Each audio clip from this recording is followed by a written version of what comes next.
Pahang குவாந்தன் Jairam தோட்ட தமிழ் பள்ளி தொடர்பான நிலப்பிரச்சினை குறித்து விவாதிக்க மத்திய நில ஆணையர் டத்தோ முகமது அசீம் தலைமையில் இயற்கை வள அமைச்சில் இறுதி தொழில்முறை கூட்டம் நடைபெற்றது.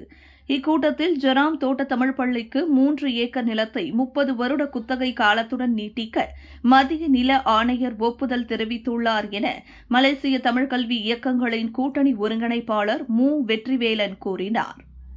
மேலும் மத்திய நில ஆணையர் அமைச்சின் பத்திரத்தை இறுதி ஒப்புதலுக்காக அமைச்சரவை குழுவிற்கு அனுப்புவார் என குறிப்பிட்டார்.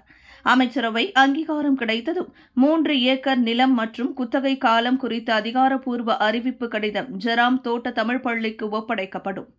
இந்த சந்திப்பு கூட்டத்தில் அரசாங்கத்தை பிரதிநிதித்து இயற்கை வள அமைச்சின் மூத்த அதிகாரிகள் டத்தோ அலிஃப் அசான், அதன் துணை தலைமை இயக்குநர் துவான் யாசின், மேலும் சில இயக்குநர்கள் மற்றும் உயர் அதிகாரிகளுடன் பள்ளியை பிரதிநிதித்து ஜெராம் தோட்ட தமிழ் பள்ளி வாரிய தலைவர் டத்தோ நடேசன், தியாகராஜ், சங்கர நாராயணன், பெற்றோர் ஆசிரியர் சங்க தலைவர் சங்கர் ஆகியோர் இடம்பெற்றிருந்தனர்.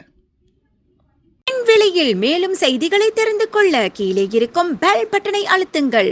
உங்கள் ஆதரவை வெளிப்படுத்த லைக் மற்றும் ஷேர் செய்யுங்கள்.